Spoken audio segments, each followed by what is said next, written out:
What's going on, everybody? It is Justin here from This Justin Sports. Thank you so much for tuning in. Today we have a couple things that I wanted to talk about, both regarding the NFL like usual, but one of them is going to be about the Pro Bowl. The other is about the Hall of Fame. But before we get too much further, like always, I want to thank every single one of you who has already subscribed to this channel. It really does mean so much to me. And if you wouldn't mind leaving a like, comment, and subscribing to this channel if you haven't done so already and you feel that I've earned it, it really does help me grow here and it really does help the channel out. So I really would appreciate it. Like always, I want to thank every single one of you who's already subscribed, and let's get right back to the video. As most of you have already heard, Shedeur Sanders was named to the Pro Bowl as a replacement for Drake May, since Drake May is going to be playing in the Super Bowl next weekend. Now, this is not a Shedeur bashing video because, again, I think he's a young kid. He can develop. He looked okay, on a very bad offense. He looked decent. He looked like something that, could develop in the future. But we'll see what the new coaching staff in Cleveland does now that they have hired their new head coach. So all of that said, there's a few issues here with this selection. Sanders only appeared in 8 games, starting 7 of them. He has a 56.6 completion rating. That's 120 of 212 attempts for 1,400 yards, 7 touchdowns, and 10 interceptions. He has a passer rating of 68.1, and the most damning stat of them all, his QBR was only 18.9. 18.9.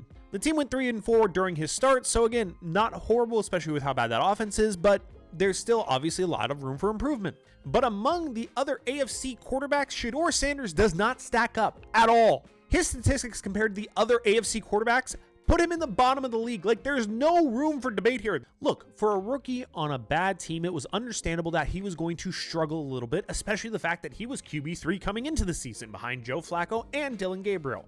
And he played well. He played decently for what he had, being a rookie, being a 5th-round pick, all the cards against him, everything like that. Not debating that at all. He did very well for what he had, like the 364-yard 3-touchdown game against the Tennessee Titans.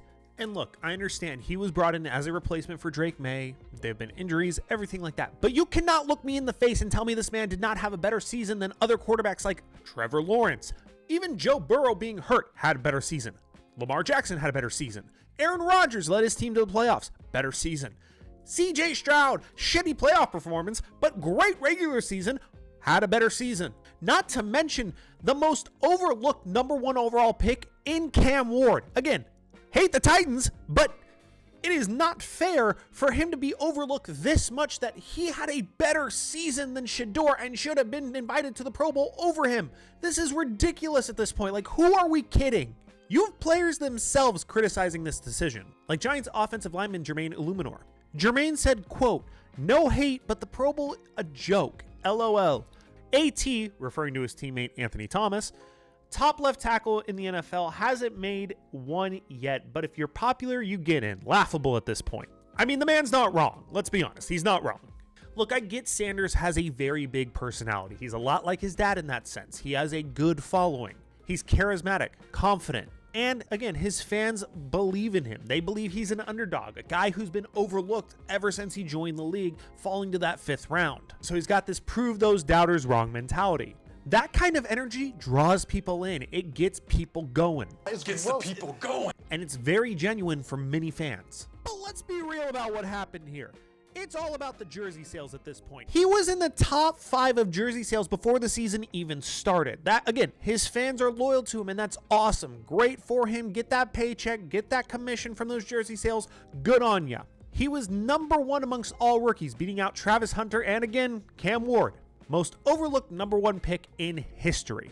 That was beating out players like Patrick Mahomes and Lamar Jackson at that window in their careers. That's massive hype for a 5th-round pick who has never played a down of football in the NFL yet. And the NFL realizes that his name and his likeness moves merchandise. Now look, I'm going to get a little conspiracy theorist here on this because it doesn't make sense. And overlooking people like Trevor Lawrence or CJ Stroud, Aaron Rodgers, Cam Ward, because again, you're going to tell me Cam Ward's not going to agree to go to the Pro Bowl's rookie year? Come on, that's not going to happen. I don't believe that. I truly think the league basically looked at the jersey sales and look at the declining numbers of the Pro Bowl, because if you look over at the last few years, they've lost millions of viewers because the Pro Bowl's hit all-time viewership lows. Last year was like 4.7 million people. That's it. Down 18% from the year before and 25% from the year they switched to flag football, which could be part of the reason why. I'm not going to speculate on that. The NFL sees Shedeur's popularity and is hoping people will tune in, watch the events, watch the game, buy some of the jerseys or t-shirts. It's basically marketing over merit at this point. That diminishes the event's meaning entirely because they use this to justify people to eventually get into the Hall of Fame. They'll say he was a 9-time Pro Bowler, 5-time Pro Bowler, what have you. Putting a player like Shedeur in there diminishes any mention of Pro Bowl being a consideration for the Hall of Fame, in my opinion. And speaking of the Hall of Fame, the pattern of prioritizing hype over substance continues even in the Hall of Fame voting situation. If you hadn't heard, Bill Belichick did not get in his first year of Hall of Fame eligibility. One of the greatest coaches of all time did not get in the first year. He's a defensive innovator who built multiple dynasties. His resume is unmatched. Among all NFL coaches, and especially those in the Hall of Fame, Belichick ranks first in playoff wins, 31. He's slightly ahead of Andy Reid. Andy Reid's got 28, so he's right behind him, but still, he is currently the most winningest head coach in the playoffs. And that's far behind people like Chuck Noll at 16. He's the first in Super Bowl wins as a head coach with 6, more than Knowles at 4 and Tom Landry's at 2. First in conference championships, 9. Tied for first in playoff appearances, 19 with Shula. And first in division titles with 17. He is eligible in this class for 2026, and he needed an 80% approval from the Hall of Fame voting committee to get in on his first year of eligibility. He didn't get it. At least 11 voters said no. That's insane. And look, I'm not going to sit here and pretend like, Bill Belichick is completely innocent. Yes, he was the coach for Spygate. It was wrong. I'm not justifying it. Didn't win a Super Bowl, so it's not like it takes away from one of his Super Bowl wins. We can talk about Deflategate. Those two instances are the only things that are really provable at this point, and everyone denies wrongdoing as they do. But I don't know. I just find it petty to get, even if you take one Super Bowl away from them. Let's just take away the Deflategate one. He's still the most winningest coach in the Super Bowl, playoff, everything. He still has all of that. If you take that one Super Bowl away from him, still has it. The reactions say it all. Patrick Mahomes called it insane. Tom Brady said if Bill Belichick isn't a first ballot, no coach should ever be. Future Hall of Famer J.J. Watt said there is not a single world whatsoever in which Bill Belichick should not be a first ballot Hall of Famer. And there are even some people like Jimmy Johnson who are saying he's going to skip the entire ceremony because this is absolutely ridiculous. And I agree with all of those takes. Again, I understand the people who are like, hey, Spygate was wrong, Deflategate was wrong. But yes, we have to admit that, hey, he still did great.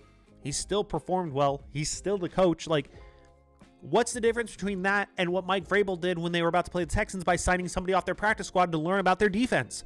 You can argue that's cheating. What's the difference? And then there's people like Rob Parker. Let's talk about Rob Parker for a second. He was on the Stephen A. Smith show. He not only backed Belichick not being a first ballot Hall of Famer, he took it one step further. We're going to talk about how Rob's talking out of both sides of his mouth right here, because he's saying that he does not believe that Tom Brady should be in the Hall of Fame or Bill Belichick because they cheated, but yet he's going to vote for Barry Bonds. How are you going to justify that? Because he wasn't caught? I'm sorry. Everyone agrees Barry Bonds used steroids, and he denied it just like Brady denies Deflategate, like Stephen A. says. But you're really going to say you're okay with letting Barry Bonds in? And the Pete Rose thing, he bet on his team to win. What are we doing here? That's not cheating. It's not like he bet on them to lose and threw games. No, he bet on them to win. No serious sports journalist nor normal person who even watches the sport is going to argue Tom Brady doesn't belong in the Hall of Fame. Possibly the dumbest take I've ever heard in sports in general. He is one of the greatest players of all time. One of the greatest athletes of all time. I hated him just as much as the next guy. If you weren't in Boston, you hated the Patriots. But I can still sit here and admit, yeah, those two are the greatest QB coach combo ever. All of this hurts the Hall's credibility at this point, because if you are really going to look yourselves in the face and say, this man doesn't deserve off of his resume to be in here, you have no right to be voting at that point. The NFL is always going to rely on popularity and revenue over merit at this point, and both of these examples show that. Again, this is not to bash Shedeur Sanders. I think he has the potential to be a great quarterback in the league if he has the right coaching. But this season was not Pro Bowl worthy. Bill Belichick deserves to be in the Hall of Fame. The Hall messed up and they should rectify it, but there's nothing they can do because it's already been cast. Belichick should be in next year no matter what. And if they don't, the Hall has some serious questions to answer there. But I think The NFL needs to fix this. Reduce fan voting. Make the Hall of Fame voting more transparent. Let the fans know what you're thinking. If you're going to be bold enough to basically put a man's legacy on your shoulders and say yes or no if they deserve to go in the Hall, you should be able to be bold enough to face everyone with that decision. You should be bold enough to stand behind that decision and let everyone know why. But what do you guys think? Let me know down in the comments down below here.